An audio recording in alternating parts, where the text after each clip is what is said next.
Welcome back to Let's Talk About Today with Arvin. Today on the show, I am very, very excited to have a very esteemed guest.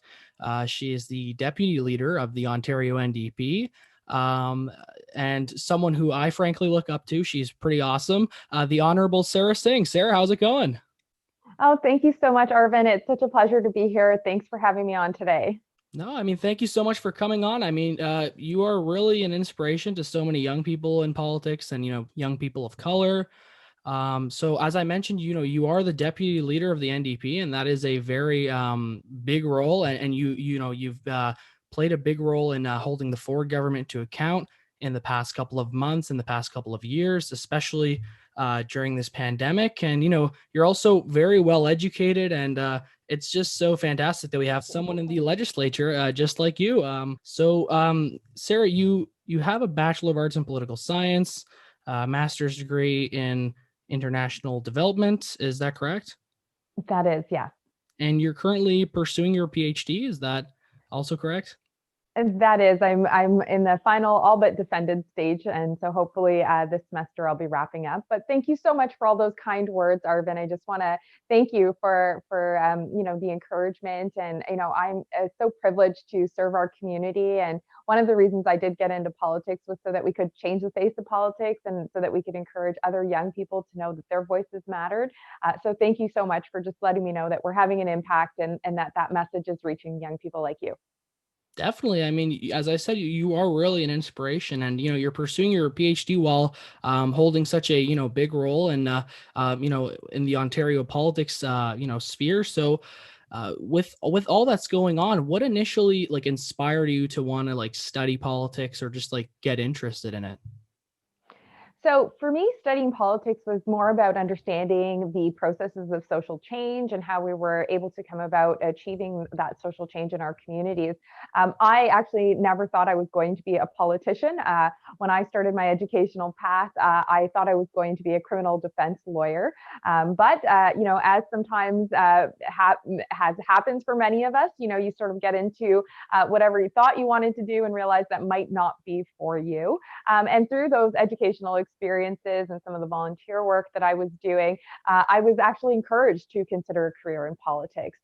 So it wasn't as though, because I studied political science, I'd hoped to become a politician one day. Not at all. For me, it was really about understanding how to make change happen in our communities, and understanding the avenues we were supposed to explore. And then again, because I started doing this work at a grassroots level, I saw that it wasn't just about, fighting from the outside, that we really maybe needed to have a seat at the table in order to have our voices heard and create that change. And that's actually what ended up inspiring me to put my name on the ballot in 2018. That's fantastic. Wow. And I was reading up on, more about you in detail, and I saw that you also were, in participation or founding a group that was sort of inspiring youth to get involved with social change. I was wondering if you could tell me more about that. I found that really interesting. Yeah, absolutely. So in 2012, along with my sisters, we co-founded an organization called Broadening Horizons, and we are doing, it's still operational, arts-based social justice education. We started in the Brampton and Peel area, but we operate across Ontario. And we use art and creative expression as a tool to engage in those conversations around social justice. One of our biggest projects is The Power of One, where we break down different forms of discrimination through art, and we talk about how we can change the language that we're using around discrimination and empower people to think differently about how they're engaging with other people in the community. And it's been a true treat to be able to do that work. It actually informs some of the work that I do now as well, having been able to connect with our community, connect with young people, mobilize them, address those concerns that they have through proactive tools like art and creative expression. It's a very different avenue for social change. And so, yeah, that really feeds into some of the work that I do now. And I really enjoy it. And I'm still involved where I can be. It's sometimes a little hard, but Broadening Horizons is still operational, offering programs, and COVID related events as well are still happening. That's fantastic. That's really cool. So you had all all this experience before. You had this interest in politics, and as you said, it really did push you to want to put your name on the ballot in 2018.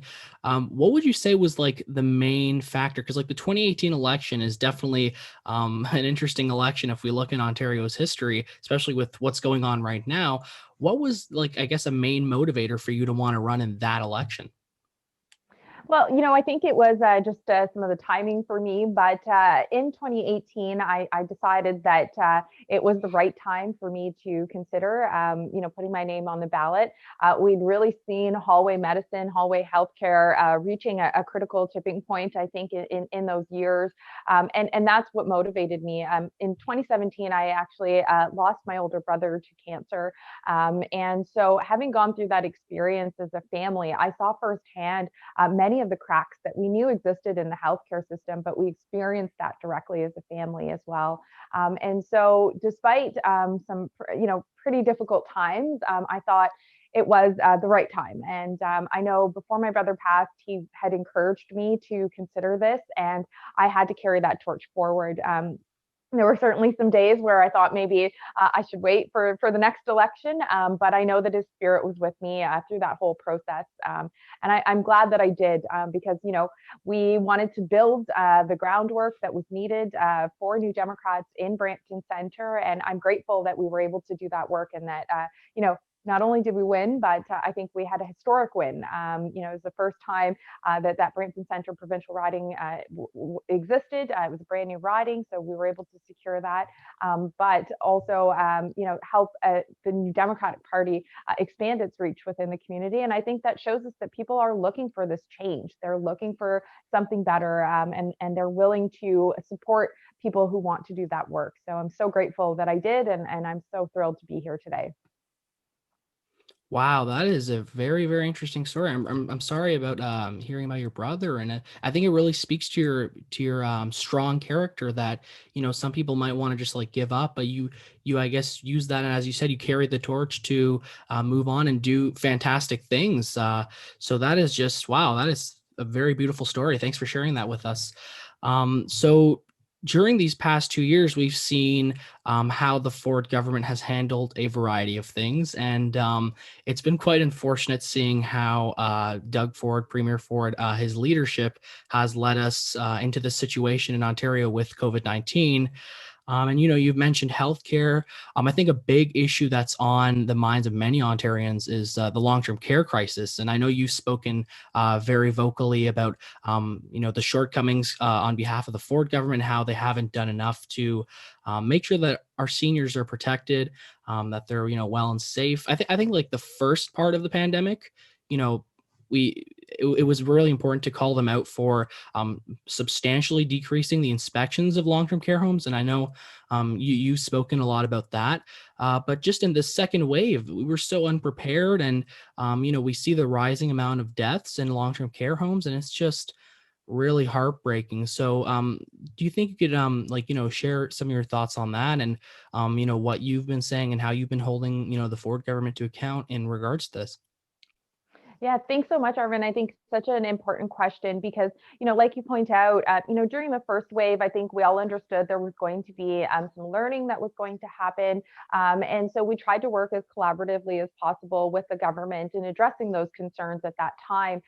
But what is really troubling to us is that, since the start of the pandemic in March, we're now into 2021, many of the lessons that should have been learned don't seem to have been learned by the Ford government. We don't see the staffing crisis being addressed within our long-term care. We don't see a standard of care being provided for our seniors. We didn't see those investments being made in a timely manner to help us prepare for the second wave. And now, as we navigate a second state of emergency here in Ontario, those investments that could have prevented some of the outbreaks potentially that we see in our long-term care homes, because they weren't made, we're in the situation that we're in. So we will continue to call on the Ford government and Conservatives to invest in our long-term care system, but we need to take the profit out of that long-term care system too. I think that's a really important point in this. Not only is it about investing, but it's about making sure that this isn't a profit-driven model that we have in place, that this is really about making sure that care is being allocated to the seniors and the vulnerable people in those long-term care homes, not profits for shareholders. So, I think those lessons that we should have learned, the government should have learned and acted on, they simply didn't. We also saw the Auditor General's report, so indicate very clearly where those shortcomings were, not only with this Conservative government, but with the previous Liberal administration. After we battled SARS, the investments that were needed within our systems were not made at that time. So when you have both of those sort of administrations, the Liberals and the Conservatives, failing to make those investments for years and years and years, we get the situation that we're currently facing right now, which is systems in crisis.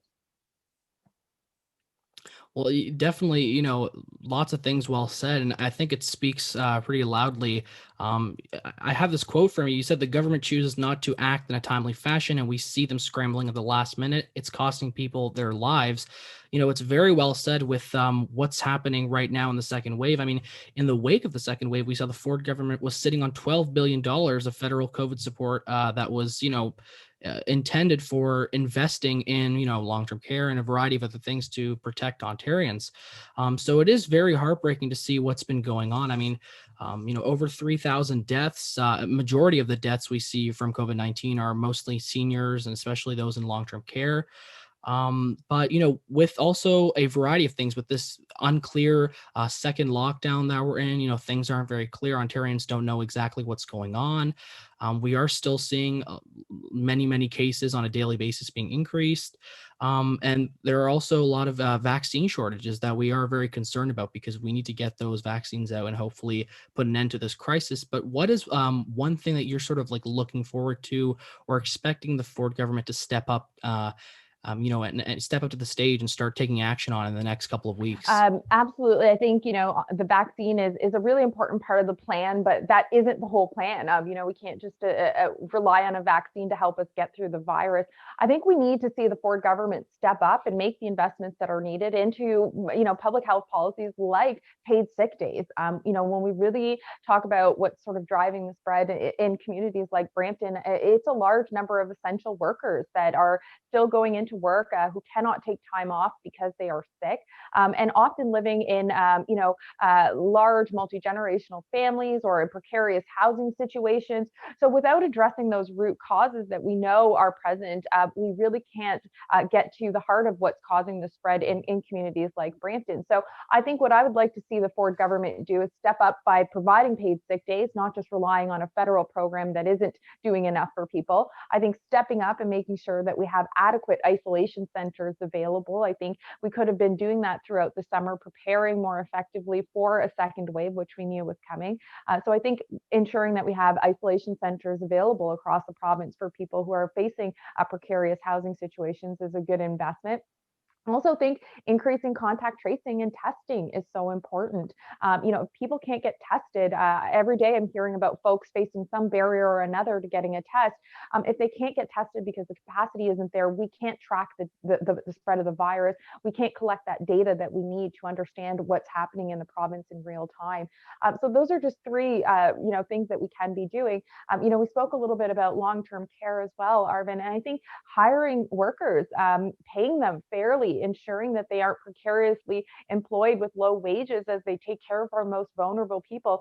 These are things that the government has the power to do, especially when they have such a large majority and can literally overnight implement legislation to help us achieve these goals. I think that they should step up to the plate now more than ever to make sure we achieve those things.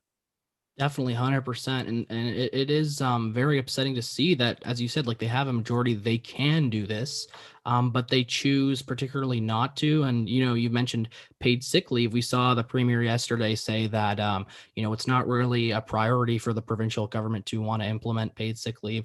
Let's just leave that up to the federal government to sort of work out.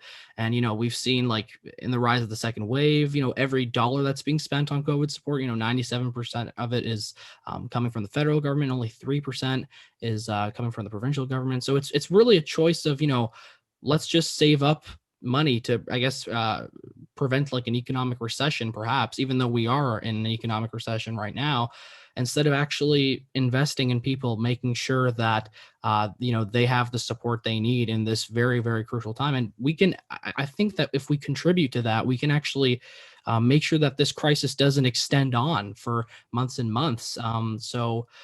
Thank you for what you said, and Absolutely. thank you for, yeah, and thank you so much for your advocacy. And I know you have to go in a couple minutes, but I just want to ask you, on a positive note, what's something that you're looking forward to in 2021? I guess, vaccines on the horizon, and I know it's a dark time for everyone, but hopefully by the end of the year we can expect some good stuff. But what's one thing you're sort of looking forward to?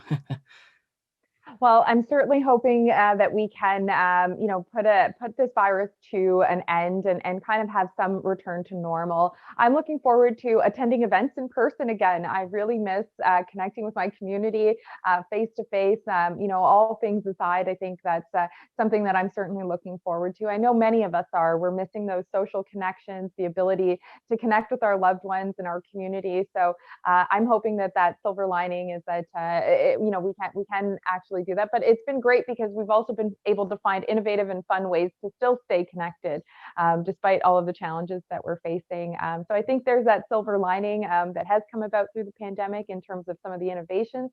But I'm certainly looking forward to just a return to normal and being able to shake people's hands again. Oh man, yeah, 100%. I can't wait to at least see a couple of folks. I mean, lockdown's pretty tough, so we'll see what happens in the year. Sarah, thank you so much for coming on the podcast today. I really, really appreciate it, and I definitely love to have you on again in the in the future as well. Absolutely. It was such a pleasure to chat with you. Thank you so much. Really appreciated the conversation that we had, and certainly looking forward to being back again, Arvin. Thank you so much, and thank you for all your hard work as well. All the best. Thanks so much. And thanks to everyone listening. Thanks. Have a great day. Thank you. You too. Take care, Arvin. Bye. Thank you everyone so much for listening to this episode. This was really, really awesome and fantastic. If you could, I'd really appreciate it if you could hit that subscribe button. We're going to have more awesome episodes on the way. All the best. Stay safe, my friends.